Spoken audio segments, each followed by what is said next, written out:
Good afternoon students, कैसे हैं आप लोग।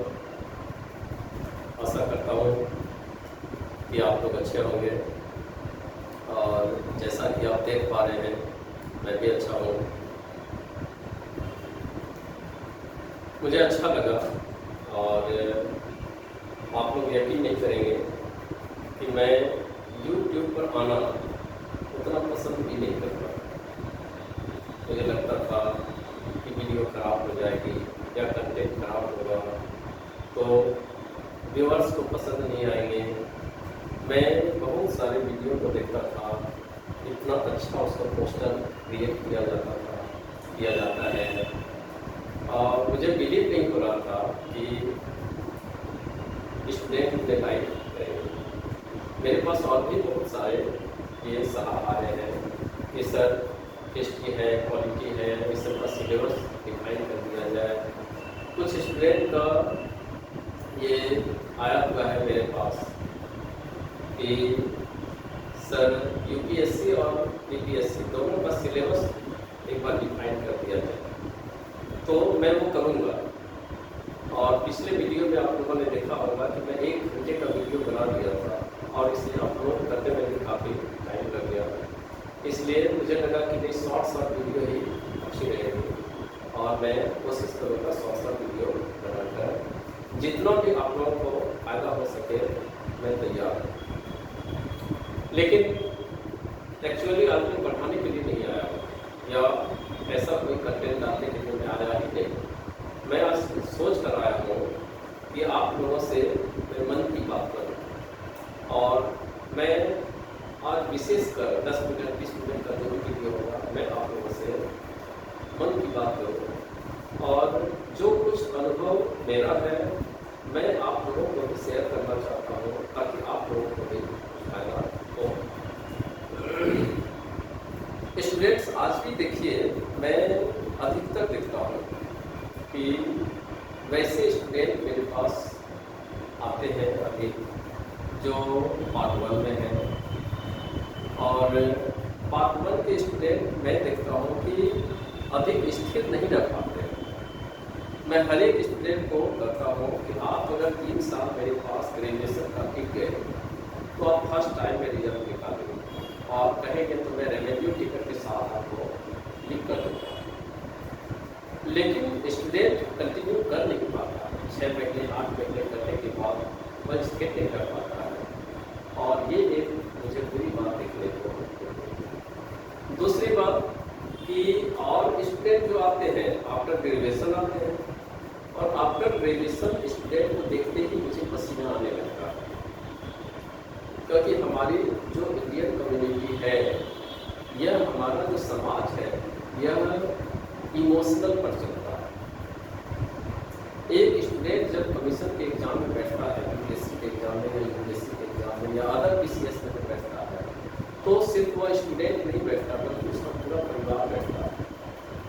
छोटा भाई है, वह आशा लगाए हुए है कि मेरा भाई डीएसपी बनेगा, पिताजी आशा लगाकर है कि मेरा बेटा डीएम बनेगा। अदर एग्जामिनेशन में ऐसी बातें नहीं, यूपीएससी में भी वैसा ही है। लेकिन मैं अधिकतर स्टूडेंट को आज भी देखता हूँ जो गलतियाँ उन लोगों ने की कि पीटी का मास्टर बन गया। ठीक है, ये अच्छी बात नहीं है, ये ट्रेंड अच्छी नहीं है। हमारे समय में एग्जाम जब लोग 41 यूपीएससी 42 यूपीएससी ये सब एग्जाम जब देते थे, उस समय पंचवर्षीय योजना चलती थी, 5 साल में एक एग्जाम। आप लोग लकी हैं कि आप लोगों को एक एग्जाम दिया नहीं कि अगला एग्जाम का डेट था। इसलिए मैं हर एक स्टूडेंट को ये सलाह दूंगा कि आप जल्दीबाजी करने के बजाय कम से कम तो 1 ईयर का समय लें। ठीक है, बहुत सारे स्टूडेंट अभी मेरे पास आ रहे हैं, सर 68 में बैठना है, 68 में बैठना है। मैं क्या कर सकता हूँ 68 वालों के लिए? मैं उसे नोट्स दे सकता हूँ, उसे पढ़ा सकता हूँ, 3 घंटे का 5 घंटे पढ़ा दूँगा, 6 घंटे पढ़ा दूँगा, रात भर बैठा कर पढ़ा दूँगा। लेकिन क्या रात भर पढ़कर वह स्टूडेंट सफल हो सकता है? मैं एक्सेप्शन की बात नहीं कर रहा हूँ, एक्सेप्शन जो गांव का सुदूर देहात में पैदा हुआ है, जिसके पास कुछ भी नहीं था, वह भी भारत का प्रधानमंत्री बने, वो एक्सेप्शन है। हम एक्सेप्शन की बात नहीं करते और कभी भी अपने बच्चों की तुलना एक्सेप्शन से करनी ही नहीं चाहिए। हमें एवरेज को देखना है और एवरेज ये करता, मेरा एक्सपीरियंस ये करता है कि आप मेल पीटी के साथ मेल को कंप्लीट करते जाएंगे और 1 ईयर के सिलेबस में आप कम से कम 8-9 मंथ में आप मेल को कंप्लीट करके रख लीजिए। पीटी आप ज़्यादा पढ़िए क्योंकि यूपीएससी में पीटी ज़्यादा पढ़ना है और मेल को यूपीएससी में पूरा का पूरा मेल ही पढ़ना है। और जब आप मेल को पढ़ के रख लिए, फिर जब आप एग्जाम देने जा रहे हैं उसके 3-4 महीने पहले आप मेल को क्लोज कर दीजिए और उसमें पूरा का पूरा फोकस आप मेल पर कर दीजिए या पीटी पर कर दीजिए। सेट बनाइए, टारगेट टेस्ट बनाइए, ग्रुप में आइए, 150 क्वेश्चन का जो सेट होता है उसका डिस्कशन कीजिए। आप देखेंगे कि इस ग्रुप से मोस्टली स्टूडेंट पास हो जाएंगे पीटी। और पीटी पास होने के बाद वह स्टूडेंट सिर्फ और सिर्फ रिटेन वर्क के लिए ही पेपर पास है। दिन भर में 4 टेस्ट थे, 5 टेस्ट थे, सुबह शाम टेस्ट थे, क्वेश्चन टाइम से डिफरेंट टाइप से लिखे।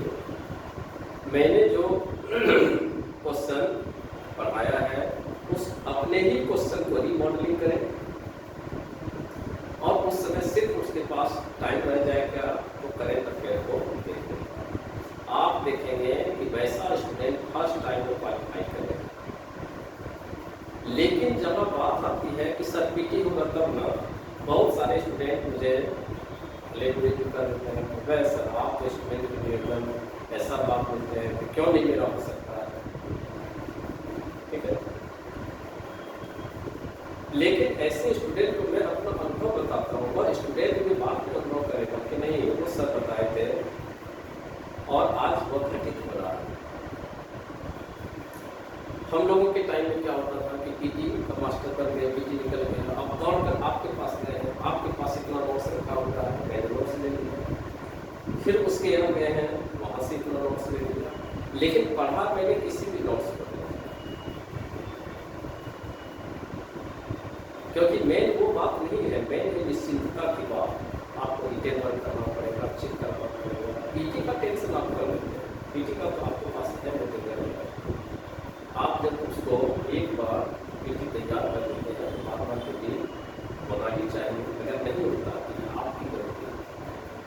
लेकिन मेन को अगर कंप्लीट करके आपने रख लिया तो आप समझ लीजिए कि फर्स्ट टाइम क्वालिफाई करेंगे और ये रणनीति आपको अपनानी पड़ेगी। नेक्स्ट, दूसरी बात मैं उन विद्यार्थियों के लिए करना चाहता हूँ जो बीपीएससी का पीटी दिए थे, और मैं बार बार करता हूँ कि आप अगर जो क्वेश्चन आप जान रहे हैं उस क्वेश्चन को अगर आपने गलत किया तो आपका रिजल्ट कभी नहीं होगा। और वैसे कई स्टूडेंट मेरे पास हैं जिसका रिजल्ट नहीं होगा। आप देखेंगे एग्जामिनेशन हॉल में जब आप रहेंगे तो आप इतना मॉरली बुस्टअप हो चुके हैं कि हर एक क्वेश्चन आया, इतना लॉलीपॉप क्वेश्चन है कि आपने देखा अब तुरंत उसका आंसर करवा देंगे। चारों ऑप्शन को आपने देखा नहीं, एक 5वां ऑप्शन भी है आपने उसको भी नहीं देखा, इग्नोर कर दिया, और फर्स्ट ऑप्शन को देखते ही आपने आंसर बना दिया। गलतियाँ हुई आपसे। एग्जामिनेशन हॉल में आपको लगता है कि मुझे 150 में से लगता है कि मैंने 120 क्वेश्चन बना दिए। आप जैसे ही एग्जामिनेशन हॉल से निकलकर गेट पर आते हैं 10 क्वेश्चन आपका गलत हो चुका है, क्योंकि बहुत सारे स्टूडेंट आपस में डिस्कशन करते हैं और आपको लगेगा बाप इस क्वेश्चन का आंसर क्या मैंने ये दे दिया, लगता है गलत। अपने रूम पर आते आते आपका 100 हो जाएगा और डिफरेंट सोर्सेज से मिलाते मिलाते आपका 92, 93, 94 पर अटक गया मामला। अब आप 1 सप्ताह उदास करते हैं, 10 दिन उदास रखते हैं, क्योंकि आपसे कम जानने वाला जब आप सेट बनाते थे तो 150 के सेट में आपने 110 क्वेश्चन बनाया, 115 क्वेश्चन बनाया। कोई ऐसा भी स्टूडेंट है 98 बना रहा है, 97 बना रहा, 95 बनाते बनाते बेचारा अस्त व्यस्त है, वह रोज रो रहा है, स्कोर ही नहीं बढ़ रहा सर, स्कोर ही नहीं बढ़ रहा सर। लेकिन उस स्टूडेंट ने बना दिया 103 और आपने बनाया 94, 95, ठीक है। अब आप मायूस हो गए, ग्रुप में आना नहीं चाहते हैं, उस स्टूडेंट से आप दूर भाग रहे हैं जिसने जो कम जानता था और आपसे 103 बना। ऐसा मत कीजिए। अब ये जो कंपेयर कर रहे हैं कि हमसे ज़्यादा वह जानता है, आप अपने ही क्वेश्चन को अगर अपने घर में आप देखेंगे बुकलेट को, तो आपको लग जाएगा कि जितने क्वेश्चन को मैंने गलत किया है उससे मेरा स्कोर 110 हो सकता है। अब जो गलती हो चुकी है वो तो हो चुकी है, दोबारा गलती आप क्यों कर रहे हैं? आप फिर से लग जाएंगे। और मैं बताता हूँ कि आप पीटी में मत लगिए, क्योंकि पीटी का आपका बेस बन चुका है। आप वीक में तो 3 ही टेस्ट लीजिए और मैथ को अच्छी तरह से लीजिए, इंजॉय कीजिए।